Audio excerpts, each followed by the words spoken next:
Que feriez-vous si votre sauveur était un chien au passé caché? Jack et Shadow découvriront jusqu'où va la loyauté. Un policier solitaire, blessé en service, est sauvé par un mystérieux Doberman. Mais ce qui semblait être un acte du hasard s'avère faire partie de quelque chose de bien plus grand, un passé caché, une conspiration dangereuse et une loyauté qui sera mise à l'épreuve jusqu'à ses limites. Êtes-vous prêt à découvrir jusqu'où va le lien entre l'homme et le chien? Avant de continuer, abonnez-vous à la chaîne et activez la cloche pour ne manquer aucune histoire passionnante comme celle-ci. Ici, chaque vidéo est un voyage de dépassement et d'émotion à ne pas manquer. Les rues de Détroit, éclairées par les phares des voitures qui couraient à toute allure et les enseignes clignotantes des magasins de nuit, avaient ce soir-là un ton mélancolique. L'horloge sur le tableau de bord de la voiture a fait tic-tac 3 heures du matin, mais pour le officier Jack Bennett, c'était juste un autre petit matin dans sa routine monotone. Il glissa ses doigts le long du volant, observant le reflet des lumières sur la carrosserie des voitures garées. La radio de la police crépitait en arrière-plan, apportant un calme trompeur. Jack était un homme de 42 ans, aux traits rigides sculptés par des années de travail dans les rues. Ses yeux marrons, profonds et fatigués, reflétaient la solitude d'une vie vouée au service.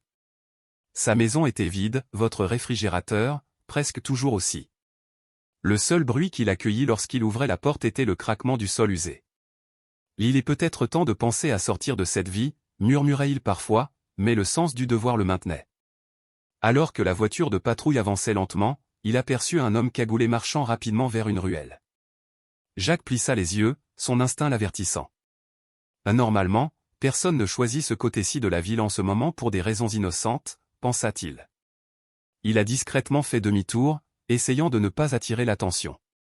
En s'approchant, il réalisa que l'homme n'était pas seul. Un autre individu attendait de l'autre côté et quelque chose brillait dans ses mains. Une barre de fer? Un pied de biche. Jack a pris la radio et a alerté le répartiteur d'une éventuelle tentative d'effraction. Le quartier général, ici l'unité 42, qui enquête sur une activité suspecte près du coin de Jefferson et Trimble. Demandez des renforts. La réponse fut presque immédiate, mais froide, des renforts en route. Comptez 15 minutes. 15 minutes pourrait être une éternité, pensa Jack, ajustant sa ceinture et vérifiant son arme. Il n'a jamais été du genre à s'attendre. En sortant de la voiture, il resta dans l'ombre, à pas calculer. À mesure qu'il se rapprochait, les bruits du pied de biche contre la vitre devenaient plus audibles. Ils essayaient d'entrer dans un bijouterie local. Jack éleva fermement la voix. Police de Détroit. Posez vos outils et mettez vos mains là où je peux voir. L'homme au pied de biche s'est figé un instant, mais son partenaire a sorti une arme à feu et a tiré. Jack se jeta derrière une benne à ordures, sentant l'impact du projectile qui ricocha sur le mur voisin. Son cœur battait à tout rompre alors qu'il sortait son arme, essayant de calculer ses prochains mouvements. Les criminels ont hésité, ne s'attendant visiblement pas à de la résistance. Mais l'homme armé a crié. Et il est seul. Finissons-en. Jack savait qu'il devait agir rapidement. Il s'est levé une fraction de seconde, tirant un coup précis qui a touché le tireur à l'épaule, lui faisant lâcher le pistolet avec un cri de douleur. Cependant, le complice avança avec le pied de biche, frappant Jack sur le côté. Un craquement aigu retentit et une vive douleur lui traversa l'abdomen. Jack tomba, sentant quelque chose de chaud suinter, sang. Merde, marmonna-t-il, alors que sa vision s'assombrissait. Avec effort, il a levé son arme et a tiré à nouveau, touchant la jambe de l'attaquant. Les deux hommes tombèrent en hurlant de douleur, tandis que Jack, respirant lourdement, parvenait à appeler la centrale à la radio. Ici, unité 42, suspect détenu. J'ai besoin d'une assistance médicale. Alors qu'il se tenait le côté, appuyant sur la blessure, Jack remarqua quelque chose bouger au coin de l'allée. Ses sens étaient déjà confus, mais il était sûr qu'une paire d'yeux brillants le regardait dans l'obscurité. Un Doberman il sortit de l'ombre, les muscles tendus et le regard attentif. Il resta à distance de sécurité, comme s'il évaluait la situation. Jack sourit amèrement, luttant contre la douleur. Ouais, mon ami, il n'y a personne ici à part nous deux. Le bruit lointain des sirènes commença à se rapprocher, mais le Doberman ne bougea pas. Il semblait attendre, comme si l'histoire n'était pas encore terminée. Et ainsi, en pleine nuit, Jack s'est évanoui, tandis que le chien restait immobile, présence mystérieuse dans le contexte tumultueux de la ville. Lorsque Jack reprit conscience, l'obscurité n'était plus aussi profonde. Des lumières rouges et bleues pulsées se reflétaient sur les murs de la ruelle, accompagnées du son lointain de voix agitées. Il cligna des yeux plusieurs fois, essayant de se repérer. La douleur dans son abdomen était atroce et ses doigts étaient trempés de sang alors qu'il appuyait sur la blessure. En regardant autour de lui, il remarqua que les criminels étaient toujours au sol, tremblants. L'un d'eux semblait s'être évanoui, l'autre grogna de douleur. Jacques essaya de parler, mais sa voix était rauque et faible. « Mais tiens, j'ai besoin d'aide. » Avant qu'il puisse appeler à nouveau, quelque chose à proximité attira son attention. Le Doberman était toujours là, assis à quelques mètres de lui. Son regard était presque humain, rempli d'une curiosité silencieuse. La respiration du chien était régulière, mais il y avait une tension évidente dans son corps, comme s'il attendait quelque chose. Jacques eut du mal à se redresser, mais sa vision devint noire pendant un instant. Lorsqu'il se concentra à nouveau, le Doberman était plus proche, les oreilles dressées. « Tu ne vas pas mordre, n'est-ce pas » murmura-t-il avec un sourire fatigué. Le chien fit un pas de plus vers lui, mais avant que quoi que ce soit n'arrive, des pas précipités résonnèrent dans l'allée. 2 ambulanciers et 2 policiers se sont présentés. Le Doberman grogna doucement et se retira dans l'ombre, comme s'il ne voulait pas se faire remarquer. « Officier Bennett, nous sommes là. Accrochez-vous » a crié l'un des ambulanciers, agenouillé à côté de Jacques. « Je vais, bien, » dit Jacques, sa voix brisée par la douleur. Mais quand il regarda à nouveau l'endroit où se trouvait le chien, il ne vit que du vide. L'imaginer des choses, ça doit être le sang perdu, pensa-t-il avant de s'évanouir à nouveau. Lorsque Jacques ouvrit les yeux pour la 2e fois, l'environnement était complètement différent. Les lumières fluorescentes de l'hôpital clignotaient doucement au-dessus de lui. Un bip constant remplissait l'air, le moniteur cardiaque. Il essaya de bouger, mais la douleur dans son côté était trop intense. « N'essaie pas de te lever, Jacques. » La voix ferme et familière de détective Alvarez, son superviseur, apparaît à sa droite. Femme aux cheveux courts et à la posture stricte, Alvarez était connu pour sa franchise et son inquiétude dissimulée derrière une couche de sévérité. « Alvarez, » marmonna Jacques, toujours étourdi. « Les criminels ? Arrêtez. Vous avez fait du bon travail, même si vous saignez comme un cochon. » Malgré le ton dur, il y avait une lueur d'admiration dans ses yeux. « Mais j'aurais dû attendre des renforts. » Jacques rit, qui se transforma bientôt en un gémissement de douleur. « Je n'ai jamais été doué pour attendre. » Alvarez croisa les bras et se pencha plus près. « Vous avez perdu beaucoup de sang. » C'était proche. Les médecins ont dit que s'il n'y avait pas une aide rapide, peut-être, elle hésita, ce qui est rare pour elle. Eh bien, par chance, un piéton a entendu les cris des bandits et a appelé le 911. Jacques haussa un sourcil. Un piéton ? Oui. Il n'a pas laissé son nom. Tout ce qu'ils ont dit, c'est qu'un chien aboyait frénétiquement jusqu'à ce qu'il attire son attention. Il a suivi le chien jusqu'à l'allée où vous étiez. Jacques cligna des yeux, se souvenant du Doberman. Un frisson lui parcourut le dos. Un chien noir ? Grand ? Alvarez le regarda avec méfiance. Je n'ai pas demandé de détails. Pourquoi ? Rien, juste un sentiment. Elle soupira et se leva, sortant son téléphone de sa poche. Je te laisse te reposer, mais ne t'attends pas à trop de facilité. Dès que vous serez de nouveau sur pied, je veux le rapport complet. Jacques hocha simplement la tête, mais son esprit était loin. L'image de ce Doberman n'a jamais quitté sa tête. Vous a-t-il sauvé la vie ? Ou était-ce juste une coïncidence ? 3 jours plus tard, Jacques sortait de l'hôpital. Il était encore faible, mais sa détermination était plus forte. Cette nuit-là, il est retourné dans la ruelle, ignorant les recommandations de repos du médecin. Ses bottes résonnaient sur l'asphalte mouillé alors qu'il se dirigeait vers l'endroit où il avait failli perdre la vie. La rue était déserte, à l'exception du bruit lointain des moteurs et des voix étouffées. Il regarda autour de lui, espérant trouver un signe du Doberman. Rien. Juste le silence oppressant de Détroit lors d'une nuit ordinaire. Déçu, il se tourna pour retourner à la voiture, mais le bruit de quelque chose grattant l'asphalte attira son attention. Il se retourna rapidement. Il était là, le Doberman, debout à l'entrée de l'allée, son regard attentif fixé sur Jacques. Cette fois, le chien ne semblait pas hésiter. Il se dirigea lentement vers Jacques, s'arrêtant à quelques mètres. Jacques s'accroupit, ignorant la douleur dans son côté. Hé, gamin. Tu étais là ce soir-là, n'est-ce pas? Le Doberman pencha la tête, comme s'il comprenait chaque mot. Jacques tendit la main et le chien fit un pas hésitant. Leurs regards se croisèrent, et à ce moment-là, quelque chose d'invisible mais de puissant s'établit. On dirait que toi et moi avons quelque chose en commun, gamin, dit Jacques avec un faible sourire. Nous savons tous les deux ce que c'est d'être seul. Le Doberman secoua légèrement ses fesses, brisant la tension du moment. Jacques savait que sa vie était sur le point de changer, et peut-être pour la première fois depuis des années, il avait l'impression qu'il n'affronterait plus les rues de Détroit tout seul. La nuit suivante, Jacques arriva chez lui, un immeuble modeste situé dans un quartier calme. Le Doberman le suivit silencieusement, gardant une distance respectueuse. Le policier a ouvert la porte et s'est tourné vers le chien, qui est resté debout sur le trottoir, comme s'il attendait la permission.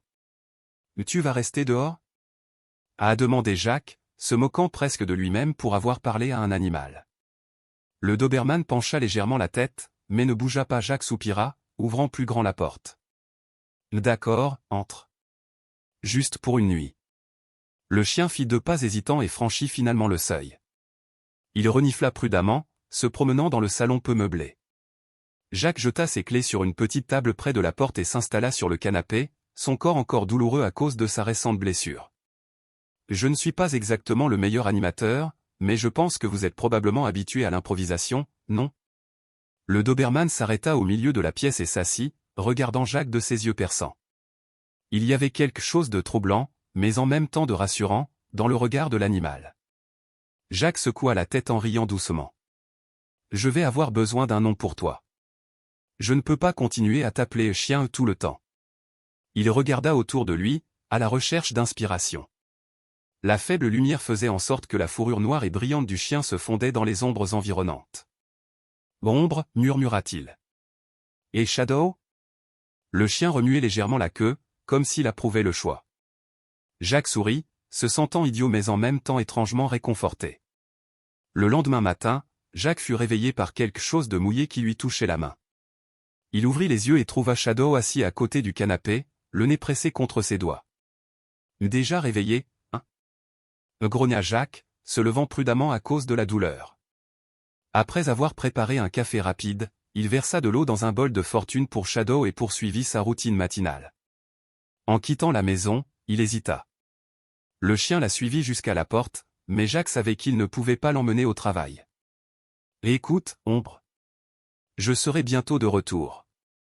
Ne détruisez rien pendant mon absence. » Le Doberman pencha la tête et s'éloigna de la porte, comme s'il comprenait l'ordre. Jacques ferma la porte et se dirigea vers sa voiture garée sur le trottoir. Aussi étrange que cela paraisse, il sentit une oppression dans sa poitrine alors qu'il laissait Shadow derrière lui. La journée a été longue et épuisante. Jacques était au bureau du poste de police, s'occupant de la paperasse interminable liée à l'incident avec les criminels. La blessure à l'abdomen n'était pas le seul souvenir de cette nuit, il a également porté le poids émotionnel de presque perdre la vie. Alors qu'il rédigeait son rapport, il entendit la voix d'Alvarez derrière lui. « Bennett, j'ai entendu dire que tu avais adopté un chien. C'est vrai ?» Jacques regarda par-dessus son épaule avec surprise. « Comment tu le sais ?» Un des voisins m'a dit qu'il t'avait vu arriver avec un Doberman hier soir. Elle croisa les bras, lui faisant face avec un léger sourire. Eh bien, on dirait que tu as enfin trouvé de la compagnie. Ce n'est que temporaire. Il est arrivé cette nuit-là, m'a en quelque sorte sauvé. J'ai pensé qu'il serait juste de lui donner un toit pendant un moment. Alvarez secoua la tête. Rien n'est temporaire chez toi, Bennett. Je parie que d'ici une semaine, il patrouillera dans les rues avec toi. Jacques laissa échapper un petit rire, mais ne répondit pas. L'idée semblait absurde, mais quelque chose dans son cœur lui disait que Shadow n'était pas un chien ordinaire. Quand Jacques rentra chez lui ce soir-là, il trouva Shadow assis près de la fenêtre du salon, comme s'il l'attendait. « Oh bon garçon, tu n'as rien détruit » dit Jacques en mettant son arme dans le coffre-fort et en enlevant son manteau.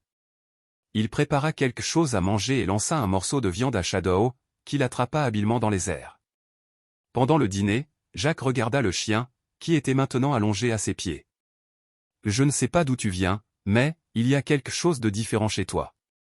Ce n'est pas seulement la façon dont cela s'est produit cette nuit-là.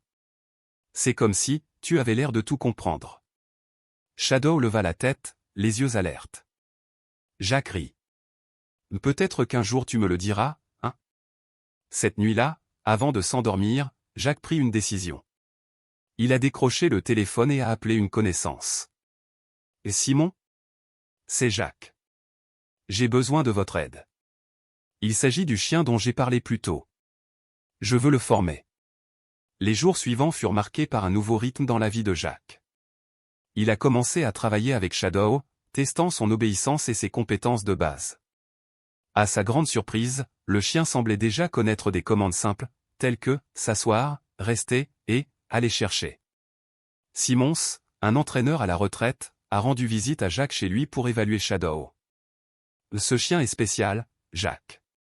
Il a déjà suivi une certaine formation. Ce n'est pas un chien ordinaire. Que veux-tu dire? Me demanda Jacques, intrigué. Je veux dire, quelqu'un a passé beaucoup de temps et d'efforts à enseigner à ce type. Il est possible qu'il s'agisse d'un chien de travail, peut-être militaire ou policier. Jacques jeta un coup d'œil à Shadow, qui était assis calmement dans un coin, observant la conversation. Cela expliquerait beaucoup de choses. Comptez-vous le mettre en service? Le demanda Simons. Jacques hésita un instant, puis sourit. Peut-être. C'est déjà mon partenaire, après tout. Shadow remuait la queue comme s'il comprenait chaque mot. Les semaines suivantes ont cimenté une routine inhabituelle mais étonnamment satisfaisante pour Jacques et Shadow. Chaque matin, le Doberman le suivait jusqu'à la porte, comme s'il insistait pour l'accompagner au travail. Jacques, avec la cicatrice du coup de feu encore palpitante de temps en temps, dut sourire. Shadow, tu n'es pas encore policier. Je ne peux pas t'emmener, pour l'instant. Il a caressé le chien avant de fermer la porte, ignorant le regard presque accusateur qu'il a reçu. Jacques profitait des soirées pour entraîner Shadow dans le jardin. Les capacités du chien étaient impressionnantes. Simons avait raison, Shadow semblait avoir déjà suivi une formation formelle. Il répondait aux commandes vocales, aux gestes et même à quelques mots en allemand. Une nuit, alors qu'il s'entraînait dans le jardin, Alvarez est apparu, tenant un sac en papier qui dégageait l'arôme alléchant de la nourriture chinoise. « Je pensais que tu ne refuserais pas la compagnie, dit-elle en posant le sac sur la table de fortune que Jacques utilisait pour les repas en plein air. Shadow leva la tête d'où il était assis, observant le détective avec curiosité. « Alors, c'est la fameuse Shadow ?» Alvarez s'est approché lentement. Le chien a incliné la tête mais n'a montré aucun signe d'agressivité.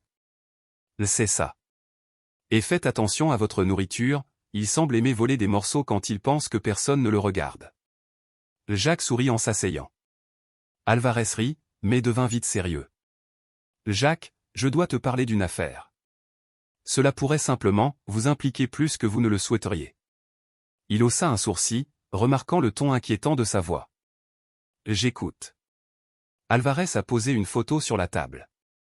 C'était granuleux, pris par une caméra de sécurité, mais suffisant pour que Jacques reconnaisse l'un des hommes qu'il avait arrêté cette nuit fatidique. Voici Mark Sanders. Il a été libéré sous caution aujourd'hui, mais croyez-moi, il ne s'arrêtera pas là. Il a des liens avec les gangs de la ville, et, enfin, disons que sa photo circule dans des cercles dangereux. Jacques tenait la photo, sentant une oppression dans sa poitrine. Mais est-ce que ça veut dire qu'il y a des gens après moi? Alvarez hocha la tête. C'est possible. Je veux que tu fasses attention. Et Jacques, il est peut-être temps d'envisager de ne pas le faire tout seul. Il regarda Shadow, qui était désormais à ses côtés, assis comme une sentinelle. Une pensée commença à prendre forme dans son esprit. Peut-être que je ne suis pas si seul après tout. Le lendemain matin, Jacques décida d'agir. Il a appelé Simons et lui a expliqué la situation. Je dois accélérer l'entraînement. Je veux que Shadow soit prêt à tout. Simons hésita mais accepta. Si quelqu'un peut apprendre rapidement, c'est bien ce chien. Nous nous retrouverons demain. Shadow a encore une fois surpris Simons lors d'un entraînement intensif. Il exécutait des commandes complexes presque instantanément, comme s'il se souvenait d'un passé auquel personne ne pouvait accéder. Simons a même tenté d'enquêter sur les origines du chien, mais la puce électronique implantée par Shadow a été désactivée, comme si quelqu'un avait délibérément effacé ses données. C'est un mystère, Jacques. Mais une chose est sûre, il vous est entièrement dédié. C'est comme s'il avait choisi d'être votre partenaire. Jacques caressa le Doberman, qui observait la conversation avec des yeux attentifs. Je ne pense pas que nous choisissions tous les deux grand-chose dans cette vie, Simons. C'est peut-être pour ça qu'il est resté avec moi. Quelques jours plus tard, Jacques retourna au commissariat, emmenant Shadow pour la première fois. Les autres officiers lui lançaient des regards curieux, mais Jacques les ignorait. Il était déterminé à initier le chien au travail de la police. Alvarez rencontra les deux hommes dans le couloir et leur fit un sourire en coin. N'ai-je pas dit que cela arriverait? Je ne mets pas encore Shadow sur le terrain. Je veux voir comment il s'adapte à son environnement. Jacques croisa les bras, faisant semblant d'être décontracté. Elle pencha la tête, avec une expression de méfiance enjouée. Bien sûr, Bennett. Je prends juste l'air, d'accord? Jacques ne répondit pas, mais conduisit Shadow jusqu'à la cour d'entraînement. Là, d'autres chiens de patrouille ont été testés. Shadow regardait calmement, mais il y avait une énergie contenue en lui, comme s'il était prêt à prouver quelque chose. Allez, gamin. Montrez ce que vous pouvez faire. Avec un ensemble de commandes, Jacques a demandé à Shadow d'effectuer des tests de base d'obéissance et de détection. Les autres officiers regardaient en silence, et même les plus sceptiques commençaient à marmonner des commentaires d'admiration. Shadow accomplissait chaque tâche avec précision, comme si c'était naturel. Lorsqu'il eut fini, l'un des formateurs s'approcha. « C'est ton chien? Il est impressionnant. Avez-vous déjà travaillé avec des chiens, Bennett ?» Jacques secoua la tête. « Non. Il est apparu dans ma vie par hasard. Mais c'est peut-être le partenaire dont j'avais besoin. » Cette même nuit, Jacques et Shadow étaient à la maison quand quelque chose d'inattendu s'est produit. Le téléphone de Jacques sonna et la voix à l'autre bout du fil était celle d'Alvarez. « Jacques, nous avons un problème. Nous avons reçu des informations selon lesquelles Sanders a été vu près de votre quartier. » Jacques sentit son sang se glacer. Il jeta un coup d'œil à Shadow, qui sembla remarquer le changement dans sa posture. « Je suis prêt. Il ne me prendra pas au dépourvu. » Jacques, ne fais rien de stupide. L'équipe de renfort est déjà en route. Jacques raccrocha et attrapa son arme qui se trouvait dans le coffre-fort. Shadow était à ses côtés, le regard fixé sur la porte. La tension dans l'air était presque palpable, et Jacques avait l'impression que cette nuit pourrait être un tournant. Il n'était pas seul, mais il savait que le danger approchait. La nuit à Détroit semblait plus épaisse que d'habitude. Les rues étaient silencieuses, le genre de calme que Jacques avait appris à craindre. Il vérifia une nouvelle fois son arme, ses mouvements automatiques et méticuleux, tandis que Shadow se tenait à ses côtés, les oreilles dressées et le corps tendu. Jacques ne savait pas comment, mais le Doberman semblait sentir la menace imminente. Il observait la porte d'entrée comme s'il s'attendait à ce que quelque chose ou quelqu'un apparaisse à tout moment. Le téléphone de Jacques vibra à nouveau. C'était Alvarez. « Jacques, je suis près de chez toi avec l'équipe. Ne partez pas avant notre arrivée. » Compris, Alvarez. Juste, dépêche-toi. Il raccrocha et regarda Shadow. On dirait que nous ne sommes pas seuls ce soir, mon garçon. Shadow laissa échapper un grognement sourd en se tournant vers la fenêtre. Jacques suivit le regard du chien et remarqua quelque chose qui fit battre son cœur. Une silhouette se déplaçait dans l'arrière-cour, essayant de rester dans l'ombre. Jacques éteignit les lumières de la pièce, se déplaçant lentement pour ne pas attirer l'attention. Il a pris la radio et a informé le centre. L'unité 42. Possible invasion en cours à ma résidence. J'ai besoin d'un soutien immédiat. La réponse est venue rapidement, mais de manière décourageante. Renfort en route. État, 10 minutes. Jacques déglutit difficilement, calculant ses options. Il savait que 10 minutes pouvaient être une éternité. Il regarda Shadow, qui restait alerte, les yeux fixés sur le mouvement extérieur. D'accord, ombre. Êtes-vous avec moi là-dessus? Murmura Jacques. Le Doberman remua la queue une fois, un mouvement presque imperceptible, mais suffisant pour que Jacques comprenne. Il attrapa une lampe de poche tactique et se plaça à côté de la porte arrière. Dehors, la silhouette continuait de se rapprocher. Jacques reconnut la démarche et la silhouette maladroite de l'homme, c'était Mark Sanders, le criminel qui l'avait blessé des semaines auparavant. Il boitait, mais il tenait quelque chose dans ses mains. Une arme? Jacques n'en était pas sûr, mais il ne pouvait pas prendre de risque. Soudain, Shadow s'avança, se plaçant entre Jacques et la porte, grognant avec intensité. Avant que Jacques puisse réagir, il entendit le bruit indubitable d'un verre brisé. La fenêtre de la cuisine avait été cassée. Jacques se tourna vers le son, pointant son arme. « Police ! Restez où vous êtes !» La réponse fut un tir qui frôla le mur, à quelques centimètres de l'endroit où se trouvait Shadow. Le Doberman réagit instantanément en courant vers la cuisine, sa vitesse étant impressionnante pour un si gros chien. L'ombre, non. Jacques a crié, mais il était trop tard. Au même instant, un cri retentit de l'autre côté de la maison, suivi de bruits de combat. Jacques courut dans la cuisine et trouva Sanders par terre, essayant de se libérer de Shadow, qui avait justement mordu le bras qui tenait le pistolet. « Lâchez votre arme maintenant !» ordonna Jacques, sa voix ferme et implacable. Sanders, terrifié, a laissé tomber le revolver qui a glissé sur le sol. Jacques chargea en avant, repoussant son arme alors qu'il pointait la sienne sur l'attaquant. « Bon garçon, Shadow. Maintenant, lâchez prise. » Shadow lâcha le bras de l'homme et recula, toujours en grognant. Jacques a placé les menottes sur Sanders alors qu'il gémissait de douleur. « Pensiez-vous pouvoir entrer par effraction chez moi et en sortir indemne ?» murmura Jacques en tenant fermement Sanders. Avant de pouvoir continuer, il entendit le son des sirènes et vit des lumières rouges et bleues éclairer la rue.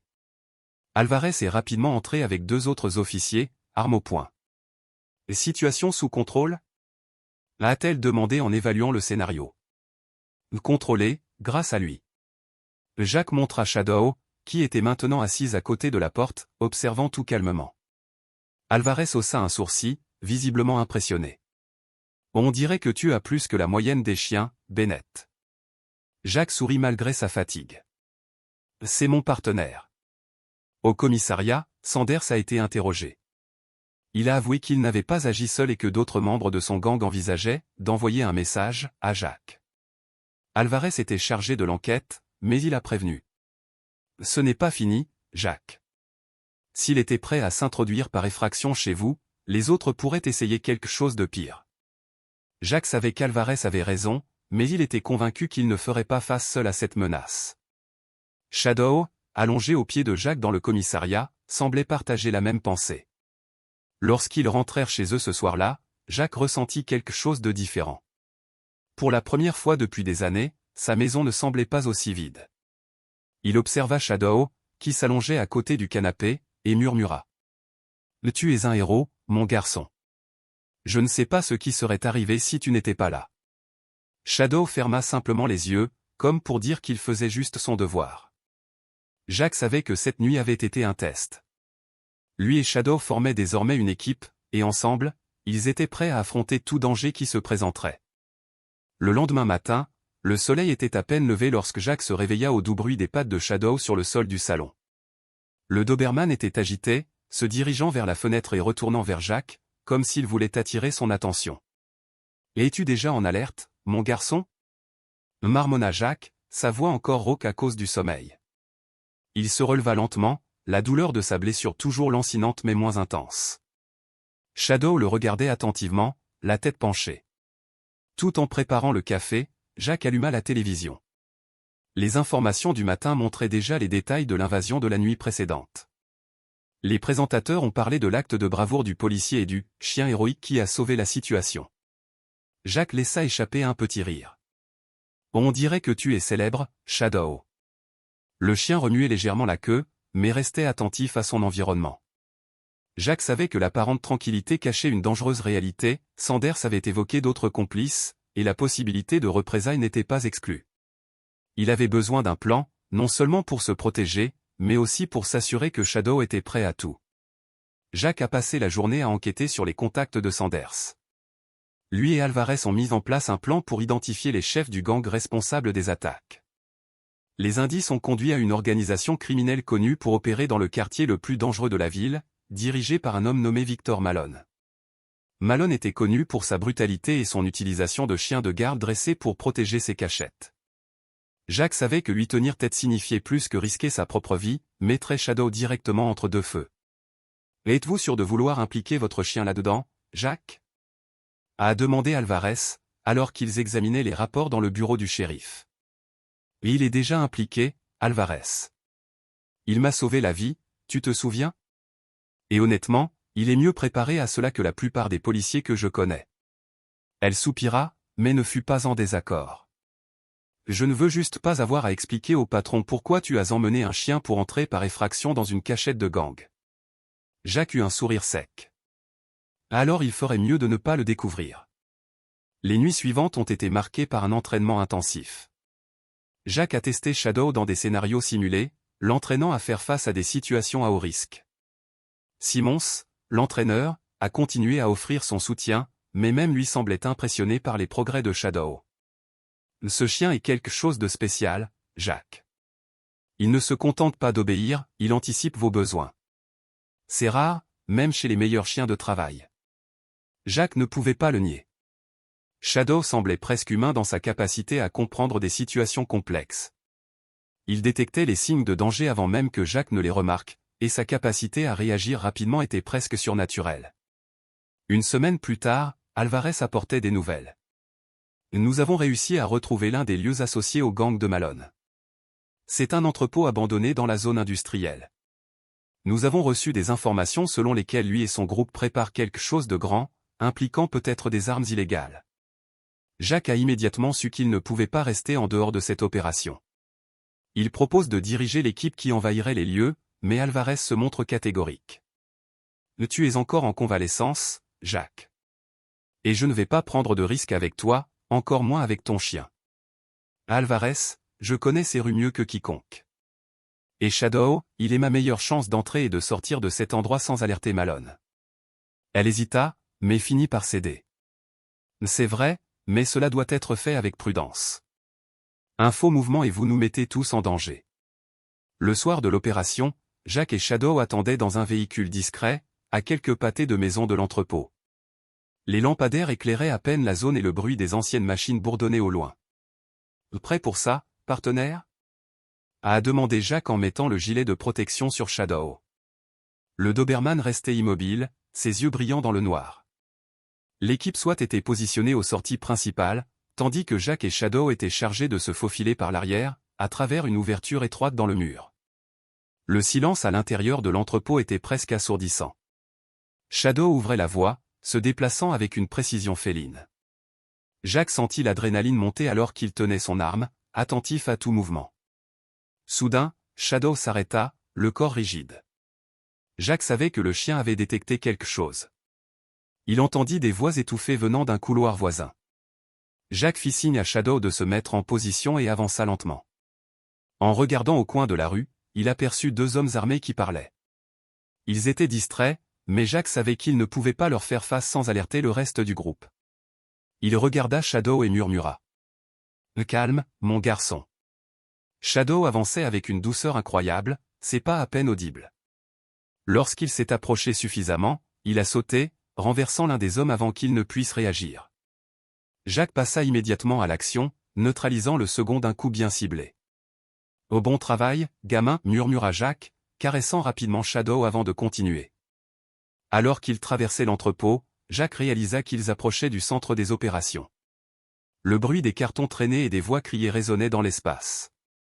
Il regarda par une ouverture et aperçut Malone, entouré d'hommes armés, inspectant ce qui semblait être une cargaison d'armes. Jacques savait que c'était sa chance. Il a communiqué sa position par radio à l'équipe et s'est préparé à agir. Mais avant qu'il puisse agir, l'un des chiens de Malone s'est mis à aboyer, alertant le groupe. « Merde » murmura Jacques, tandis que des hommes armés se répandaient dans l'entrepôt, prêts à combattre tout envahisseur. Shadow grogna doucement, mais Jacques plaça sa main sur son col, lui faisant signe d'attendre. « Pas maintenant, partenaire. Nous devons être intelligents. » Les lumières de l'entrepôt ont été coupées par l'équipe SWAT, plongeant le lieu dans l'obscurité totale. Jacques savait que cela leur donnerait un avantage, mais cela augmenterait également le risque. Allez, ombre. Ce n'est pas encore fini. L'obscurité dans l'entrepôt était totale, interrompue seulement par la lueur sporadique des lampes de poche que les hommes de Malone utilisaient pour tenter de localiser les envahisseurs. Jacques et Shadow se cachaient derrière une pile de cartons, leurs oreilles tendues pour détecter les sons autour d'eux. Les aboiements des chiens de Malone résonnaient sur les murs, créant une symphonie chaotique de tension. Jacques tenait fermement son arme, son doigt posé à côté de la gâchette. Shadow, en revanche, était accroupi, les muscles tendus comme des ressorts sur le point de s'enflammer. « Oh bon garçon, calme-toi » murmura Jacques, faisant confiance au nez et à l'instinct du Doberman pour les guider. À la radio, la voix d'Alvarez était basse mais claire. « Jacques, nous sommes positionnés à l'entrée principale. Nous avons besoin que vous neutralisiez les sentinelles pour que nous puissions avancer. » Jacques prit une profonde inspiration. Il regarda Shadow, comme s'il lui communiquait un plan silencieux. « Il est temps, partenaire. Reste à mes côtés. » Se déplaçant comme des ombres dans l'obscurité, Jacques et Shadow avancèrent lentement. Il a identifié deux hommes armés patrouillant dans un couloir voisin, éclairés uniquement par leurs lampes de poche vacillantes.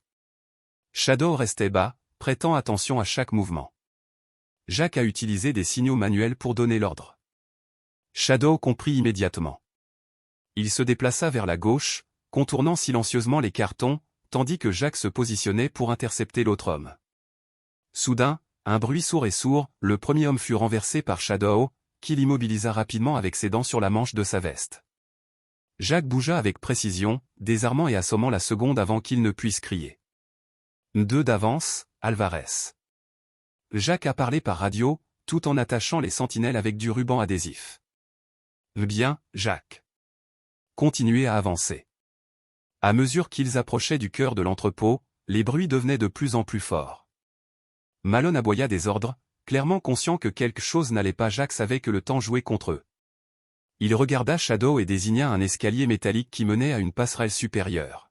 « Nous sommes debout, mon garçon. De là, nous pouvons avoir une meilleure vue. » Shadow le suivit de près, gravissant les marches avec une agilité impressionnante. En hauteur, Jacques pouvait enfin voir l'ensemble de l'opération. Malone était entouré d'environ 6 hommes, tous armés. Ils avaient l'air nerveux, leurs lampes de poche balayant l'espace autour d'eux. Jacques prit la radio. « Alvarez, j'ai identifié Malone. Il est au centre, avec 6 hommes. » Compris. Nous nous déplaçons pour sécuriser le périmètre. Pouvez-vous distraire le groupe? Jacques regarda Shadow, qui lui rendit son regard, comme s'il attendait la prochaine commande. Oui. Nous créerons un écart pour vous. L'action a été rapide et précise. Jacques a lancé une petite grenade fumigène qu'il portait dans son gilet. Il a fait irruption au centre du groupe, couvrant la pièce d'un nuage dense qui a dérouté les hommes de Malone. Ils se déplaçaient. A crié Jacques à la radio, alors qu'il descendait les escaliers avec Shadow. Les hommes commencèrent à tirer à l'aveugle, mais Shadow, toujours aussi agile, avança avec Jacques, utilisant la fumée comme couverture. Ils se déplacèrent rapidement entre les points de protection, désarmant et neutralisant 2 des hommes de main avant que la fumée ne commence à se dissiper. Malone, furieux, cria. « Retrouvez cette foutue chose. Nous ne partirons pas d'ici tant qu'il ne sera pas mort. » Jacques se positionna derrière une pile de barils, tandis que Shadow restait à ses côtés, écoutant les bruits autour de lui. « C'est maintenant ou jamais, mon garçon. Nous devons sortir Malone d'ici. » L'équipe SWAT est finalement entrée en action, franchissant les portes principales. La confusion a envahi l'entrepôt et les hommes de main restants de Malone ont tenté de résister, mais ont été rapidement maîtrisés. Malone profita cependant de la distraction pour courir vers la sortie arrière. Jacques vit le mouvement et cria. Et il s'enfuit. Shadow réagit instantanément, courant après Malone avec une vitesse impressionnante. Jacques le suivit aussi vite qu'il le pouvait, luttant contre la douleur dans son abdomen tandis qu'il courait. Malone était presque en train d'atteindre un véhicule garé, mais Shadow l'intercepta. Le Doberman sursauta, projetant l'homme au sol avec un impact qui se répercuta dans toute la ruelle. Jacques arriva peu de temps après, son arme pointée directement sur Malone. « C'est fini, Malone. N'essayez rien. » Le criminel leva les mains, haletant, tandis que Shadow restait en position, grognant doucement. Alvarez et l'équipe sont arrivés peu de temps après, menottant Malone et sécurisant le périmètre. Alvarez regarda Jacques, qui caressait fièrement Shadow. « Pas mal pour un flic blessé et son chien de compagnie. » Jacques sourit. « Ce n'est pas qu'un chien, Alvarez. C'est mon partenaire. » Cette nuit-là, Jacques et Shadow rentrèrent chez eux. L'entrepôt avait été démantelé, Malone et sa bande étaient piégés et la ville était un peu plus sûre. Alors que Jacques était assis sur le canapé, Shadow était allongé à côté de lui, épuisé mais alerte. Jacques le regarda avec un sourire fatigué mais satisfait. Nous l'avons fait, partenaire. Cette fois, nous l'avons fait. Shadow ferma les yeux mais garda les oreilles dressées, comme s'il savait que le travail n'était jamais terminé. Les jours qui suivirent la capture de Victor Malone furent intenses pour Jacques. La paperasse semblait interminable et chaque réunion au commissariat apportait de nouveaux développements sur les activités du gang. L'entrepôt avait révélé non seulement une cargaison d'armes illégales, mais également des documents indiquant un vaste réseau d'opérations criminelles s'étendant au-delà de Détroit. Shadow, cependant, semblait imperturbable. Pendant que Jacques travaillait, le Doberman restait à ses côtés, comme une ombre fidèle. Au commissariat, il était devenu une sorte de célébrité, les policiers s'arrêtant pour le caresser et commenter son courage. Même Alvarez, toujours pragmatique, n'a pas pu résister à un léger sourire en voyant le chien. Il s'adapte bien à l'environnement policier, a commenté Alvarez, croisant les bras alors qu'il regardait Jacques donner un morceau de viande à Shadow. Il est déjà plus qu'un policier. L'ombre est une partie essentielle de tout cela, répondit Jacques, avec un ton de fierté dans la voix. Malgré le succès de sa mission, Jacques ne pouvait se débarrasser d'un sentiment troublant. Quelque chose dans les documents saisis indiquait que Malone n'était pas le véritable leader de l'organisation. Une série de transactions et de noms codés désignaient quelqu'un de plus puissant, quelqu'un qui était encore dans l'ombre. Jacques étudiait les informations à la maison quand Shadow commença à grogner doucement. Le son ramena Jacques à la réalité et il suivit le regard vigilant du chien vers la fenêtre. Sur le trottoir, une voiture noire était garée. 2 hommes à l'intérieur du véhicule discutaient en regardant la maison de Jacques. On dirait que le jeu n'est pas encore terminé, marmonna Jacques en se levant pour attraper son arme. Il éteignit les lumières de la pièce et se plaça près de la fenêtre, observant la voiture. Shadow était à ses côtés, les yeux fixés sur le véhicule. Après quelques minutes, les hommes s'enfuirent, mais Jacques savait que c'était plus qu'une coïncidence. Le lendemain matin, Jacques a signalé l'incident à Alvarez. Elle a convenu que les hommes étaient probablement liés au réseau de Malone. Nous démantelons l'opération, mais cela signifie que vous êtes devenu une cible plus importante. Il faut redoubler d'efforts en matière de sécurité. Ne t'inquiète pas. J'ai mon propre système de sécurité. Il regarda Shadow, qui était allongé calmement à côté de sa chaise, mais les oreilles dressées, écoutant chaque son. Alvarez soupira mais décida de ne pas discuter. Fais juste attention, Jacques. La dernière chose dont nous avons besoin, c'est d'une attaque directe contre vous. Pendant ce temps, les enquêtes sur la puce électronique désactivée de Shadow ont commencé à avancer. Simmons, l'entraîneur, a pu retrouver un ancien ensemble de dossiers liés à la puce. Ils ont indiqué que Shadow faisait à l'origine partie d'une unité d'entraînement militaire, mais qu'elle avait été abandonnée lorsque l'unité a été désactivée. Jacques écouta attentivement les explications de Simmons. Il semble que quelqu'un ait supprimé les données afin qu'elles disparaissent des archives officielles. C'est rare, mais cela arrive lorsqu'un chien ne correspond pas au profil attendu ou lorsqu'il est jugé trop dangereux. Dangereux? Ombre? Jacques regarda le Doberman, qui était assis calmement, comme s'il savait qu'il était le sujet de la conversation. Il est extrêmement intelligent et loyal, mais ses caractéristiques peuvent être considérées comme un risque dans certaines circonstances. Quelqu'un a peut-être décidé qu'il était mieux en dehors du système. Jacques caressa pensivement la tête de Shadow. Eh bien, c'est leur système qui a perdu. Maintenant, il est avec moi. Cette nuit-là, Jacques décida d'enquêter plus en détail sur les dossiers saisis dans l'entrepôt de Malone. Il passa des heures à analyser les documents, jusqu'à trouver un nom qui le laissa de marbre, Elliot Grayson, un homme d'affaires apparemment respectable, mais dont Jacques savait qu'il était impliqué dans des opérations illégales. Grayson était connu pour maintenir une façade impeccable tout en contrôlant un empire criminel. Jacques savait que lui faire face serait un défi complètement différent. Grayson n'était pas comme Malone, il était calculateur, discret et extrêmement dangereux. On dirait que nous avons une nouvelle cible, Shadow marmonna Jacques en fermant les documents. Le lendemain, Jacques a réuni Alvarez et d'autres membres de l'équipe pour discuter de ses découvertes. Grayson est le véritable cerveau derrière tout. Malone n'était qu'une pièce du puzzle. Nous devons agir vite avant qu'il ne disparaisse. Alvarez regarda Jacques avec scepticisme. Tu es sûr de ça? Grayson a des relations en haut lieu. Si nous le poursuivons, nous aurons besoin de preuves irréfutables. C'est pourquoi je veux vous mettre sous surveillance. Il a commis une erreur en laissant des traces dans les documents de Malone. Trouvons quelque chose. La surveillance a commencé la nuit même.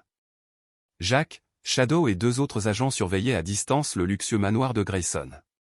C'était un contraste saisissant avec le monde sombre de Malone. Grayson vivait dans une propriété impeccable, avec des gardes de sécurité à chaque coin de rue. Pendant qu'il regardait, Jack remarqua quelque chose d'étrange, les gardes de sécurité étaient accompagnés de chiens, mais ce n'étaient pas des chiens ordinaires. C'étaient des Doberman, comme Shadow, mais en beaucoup plus agressifs. Ils rôdaient dans le périmètre comme des gardiens mortels. Il paraît qu'il a le même goût que nous en matière de sécurité. Commenta Jack, essayant de cacher l'attention. Shadow, à côté de Jack, restait silencieux mais était clairement alerte. Ses yeux fixés sur les chiens de Grayson indiquaient qu'il reconnaissait le danger. Jack savait que cette mission ne ressemblerait à rien de ce que lui et Shadow avaient jamais affronté. La chute de Grayson ne serait pas seulement une victoire pour la loi, mais aussi une chance de découvrir la vérité derrière le passé de Shadow et le rôle du chien dans ce réseau complexe de crimes. Le manoir d'Elliot Grayson était une forteresse. Pendant les jours de surveillance, Jack et son équipe ont cartographié les schémas des gardes de sécurité, les mouvements des véhiculés, plus intéressant encore, les chiens de garde. Ils étaient identiques à Shadow en termes de taille et d'agilité, mais leur comportement était sensiblement différent. Alors que Shadow était contrôlé et méthodique, les chiens de Grayson semblaient programmés pour attaquer tout ce qui croisait leur chemin. Cette nuit-là, Jack et Alvarez se sont rencontrés dans un café discret pour finaliser le plan. Shadow était allongé à côté de la table, écoutant chaque bruit autour de lui. Alvarez se pencha en avant, éparpillant des photos et des notes sur la table. Nous avons une fenêtre étroite, Jack. Grayson tiendra une réunion demain soir avec un groupe que nous pensons faire partie de son réseau international. Ce sera notre meilleure chance de rassembler suffisamment de preuves pour l'abattre. Jack regarda Shadow, qui semblait absorber chaque mot, même sans les comprendre. Il caressa distraitement le Doberman. « Et les chiens ?» demanda Jack. « C'est une variable que nous ne pouvons ignorer. Utilisons cela à notre avantage. L'ombre pourrait être la clé. Il a déjà prouvé qu'il était plus que capable. » Jack hocha la tête, mais intérieurement il était tendu. Il faisait confiance à Shadow, mais savait qu'il faisait courir au chien un risque considérable. D'accord, alors faisons ça. La nuit suivante, l'équipe se prépare à l'invasion. Jack et Shadow seraient chargés d'entrer dans la propriété tandis qu'Alvarez et d'autres agents surveillaient le périmètre et préparaient un soutien tactique. Vêtu de vêtements sombres et équipé d'appareils de communication, Jack regarda Shadow. « Êtes-vous prêt pour ça, partenaire ?» Shadow, qui portait déjà son gilet spécial, remuait légèrement la queue, suffisamment pour montrer qu'il était prêt. Le plan a démarré comme prévu. Jack et Shadow ont infiltré le côté de la propriété, utilisant le couvert des arbres et l'obscurité de la nuit. Shadow ouvrait la marche, son nez et son instinct guidant Jack avec précision. Alors qu'il s'approchait de la clôture électrifiée, Jack utilisa un appareil pour couper le courant pendant quelques minutes, créant ainsi une ouverture. Shadow partit en premier, inspectant le terrain avant que Jack ne le suive. Dès qu'ils entrèrent dans le périmètre intérieur, le bruit des chiens de Grayson résonna dans l'air. Shadow s'arrêta, les muscles tendus, tandis que Jack regardait de loin. 2 chiens surgirent de l'ombre en grognant violemment. Ils ne semblaient pas hésiter. « Shadow, calme-toi » murmura Jack. Mais avant que les chiens n'attaquent, Shadow s'avança.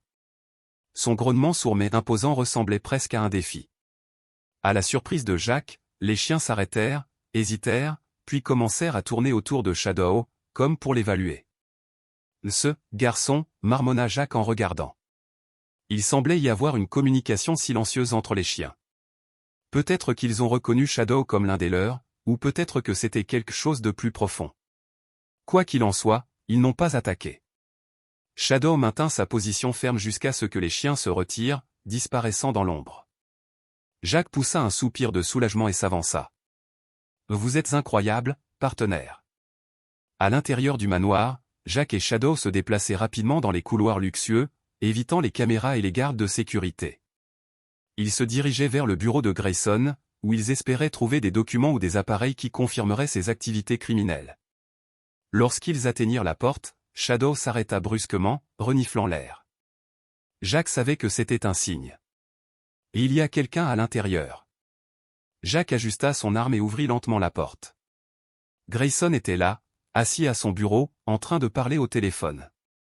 Il regarda Jacques avec un calme inquiétant, comme s'il s'était déjà attendu à son arrivée. Officier Bennett. Grayson sourit en raccrochant le téléphone. Quelle agréable surprise. Jacques pointa son arme.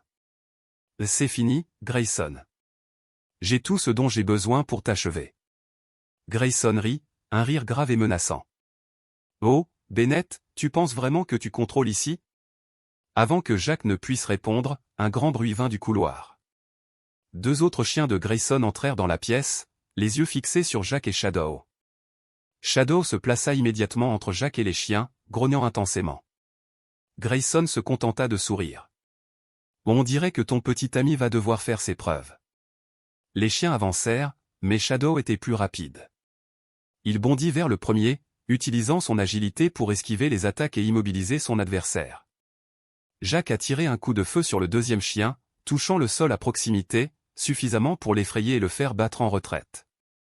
Grayson essaya d'utiliser la distraction pour s'échapper, mais Jacques le rattrapa avant qu'il ne puisse atteindre la sortie. « Reste où tu es !» cria Jacques. Shadow, maintenant avec ses dents enfoncées dans le bras de l'un des chiens, maintenait sa position pendant que Jacques menottait Grayson. Quelques minutes plus tard, Alvarez et son équipe ont pris d'assaut le manoir, s'assurant que les gardes de sécurité restants étaient neutralisés. Shadow, même s'il était blessé à une de ses pattes, resta aux côtés de Jacques jusqu'à ce que la situation soit sous contrôle. « Nous l'avons fait, Jacques. » dit Alvarez en regardant Grayson emmener. « Il a fini. » Jacques regarda Shadow, qui était visiblement épuisé mais toujours alerte. Il s'agenouilla près du chien et lui caressa la tête. « C'est fini, partenaire. Tu étais incroyable. » Shadow lécha la main de Jacques, comme pour dire que tout allait bien. Cette nuit-là, Jacques ramena Shadow chez lui. Il a nettoyé la blessure du chien et l'a laissé se reposer sur un lit de fortune à côté du canapé. Alors qu'il regardait Shadow dormir, Jacques ressentit un élan de gratitude et de respect. « Tu n'es pas seulement mon partenaire, Shadow. Tu es la meilleure chose qui me soit arrivée dans la vie. » Shadow ouvrit les yeux un instant, remua légèrement la queue et se rendormit. Mais Jacques savait que, malgré cette victoire, les ombres du passé persistaient. Grayson était piégé, mais le mystère de ce qui avait façonné Shadow demeurait toujours. Le lendemain matin apporta à Jacques un sentiment de soulagement, mais aussi un malaise persistant. Elliot Grayson était en prison et le réseau criminel qu'il commandait commençait à s'effondrer. Cependant, certaines questions restaient sans réponse, et elles semblaient toutes pointeurs du doigt Shadow. Tout en buvant du café, Jacques observa le Doberman, qui se reposait calmement près de la fenêtre, mais surveillait les mouvements à l'extérieur. La patte blessée était bandée, mais Shadow semblait ignorer la douleur. « Tu es un mystère, mon garçon, » murmura Jacques pensivement. Le son du téléphone interrompit ses pensées. Il répondit et entendit la voix grave d'Alvarez. « Jacques, nous avons besoin que tu viennes à la gare. Il y a quelque chose chez Grayson que vous voudrez voir. »« Je vais. » Jacques raccrocha, attrapa son arme et appela Shadow. « Allez, partenaire. Il semble que ce ne soit pas encore fini. » Au commissariat, Alvarez l'attendait dans une salle d'interrogatoire. Sur la table se trouvaient des documents confisqués du manoir de Grayson. Elle a évoqué un dossier en particulier. « Nous avons trouvé cela parmi ces dossiers. Il s'agit de Shadow. » Jacques fronça les sourcils, sentant son cœur s'emballer. Il ouvrit le dossier et commença à lire. Chaque page révélait des détails sur un programme expérimental dirigé par une société de sécurité privée qui dressait des chiens pour des missions militaires et de renseignement. Shadow était l'un des rares chiens à avoir suivi tout l'entraînement. Et il faisait partie d'une unité appelée Projet Sentinelle, a expliqué Alvarez. Ils ont dressé les chiens pour qu'ils soient plus que de simples partenaires. Ils voulaient qu'ils fonctionnent presque comme des soldats autonomes. Jacques regarda Shadow, qui était assis calmement, mais avec les yeux attentifs aux pages que Jacques feuilletait. Cela explique pourquoi il est si bien entraîné, mais pourquoi était-il dans la rue? Alvarez montra une page mise en signet. Il semble que le programme ait été interrompu brusquement après un incident. Il n'y a pas de détails, mais Shadow et les autres chiens ont été considérés comme peu fiables et destinés à être éliminés. Jacques ressentit une montée de colère. Rejetés? Après tout ce qu'ils ont fait pour ces gens? Alvarez hocha la tête, partageant son indignation. Quelqu'un, probablement au sein de l'organisation de Grayson, a effacé les enregistrements et relâché les chiens pour empêcher qu'ils soient suivis. Shadow est probablement le dernier survivant de ce programme. Jacques ferma le dossier, l'esprit ébranlé par les implications. Il s'agenouilla à côté de Shadow, lui caressant la tête. « Tu as traversé tout ça, et pourtant tu es là, tu te bats à mes côtés. » Shadow lui lécha la main, comme pour le rassurer. Les jours suivants furent consacrés au démantèlement des derniers vestiges de l'organisation de Grayson. Jacques et Shadow ont continué à travailler en équipe, gagnant la confiance et le respect de l'ensemble du commissariat. Shadow, désormais officiellement intégré à l'unité, portait un patch spécial sur son gilet. Un mois après l'arrestation de Grayson, Jacques reçut un appel inattendu. C'était Simmons, l'entraîneur. « Jacques, j'ai réussi à retrouver l'un des premiers formateurs du projet Sentinelle. Il est prêt à vous parler, mais il veut que vous veniez à lui. » Jacques hésita un instant. Il savait que l'ouverture de ce chapitre du passé de Shadow pourrait apporter plus de questions que de réponses. Mais il savait aussi qu'il le devait au chien qui lui avait sauvé la vie. « Donnez-moi l'adresse. » Nous y allons. Le voyage a emmené Jacques et Shadow dans un petit ranch à l'extérieur de Chicago. À leur arrivée, ils furent accueillis par un homme âgé à l'apparence sévère mais aux yeux gentils. Il s'est présenté comme Harris, l'un des formateurs qui avait travaillé sur le projet Sentinelle. Alors voici Shadow, Harris s'agenouilla pour regarder le chien de plus près. « Je n'aurais jamais pensé le revoir. » Jacques croisa les bras, curieux et méfiant. « Je veux savoir ce qui lui est arrivé. Pourquoi a-t-il été rejeté ?» Harris soupira, tapotant la tête de Shadow. « Il n'était pas exclu, Jacques. Il a été sauvé. Lorsque le programme a été fermé, je ne pouvais pas le laisser être détruit. L'ombre a toujours été différente. Il ne se contentait pas de suivre les ordres, il a pris des décisions. Cela a effrayé les supérieurs. Il pensait qu'il était imprévisible, mais pour moi, cela le rendait spécial. » Jacques regarda Shadow, qui avait l'air calme à côté de Harris. « Alors tu l'as laissé partir ?»« Oui. J'ai effacé ses dossiers et je l'ai laissé dans un endroit où il aurait une chance de survivre. Mais je n'aurais jamais pensé qu'il trouverait quelqu'un comme toi. » Jacques ressentit un mélange d'émotions, de la gratitude pour le fait qu'Harris ait sauvé Shadow, mais aussi de l'indignation face à ce que le chien avait vécu. « Ce n'est pas qu'un chien pour moi, Harris. C'est mon partenaire. » Harris sourit en se levant. « Et tu es exactement ce dont il avait besoin. Quelqu'un qui ne vous considère pas comme un outil, mais comme un égal. » Sur le chemin du retour à Détroit, Jacques réfléchit à tout ce qu'il avait appris. Shadow était plus qu'un héros, il était une preuve vivante de résilience, de loyauté et de courage. Pendant qu'il conduisait, il jeta un coup d'œil au siège passager, où Shadow était assis, la tête par la fenêtre, profitant du vent. « Nous sommes dans le même bateau, partenaire. Peu importe ce qui nous attend. » Shadow tourna la tête, regardant Jacques avec des yeux brillants et confiants, comme s'il savait que ce partenariat était incassable. Et pour la première fois depuis des années, Jacques avait l'impression que sa vie était terminée. Il n'était plus seul.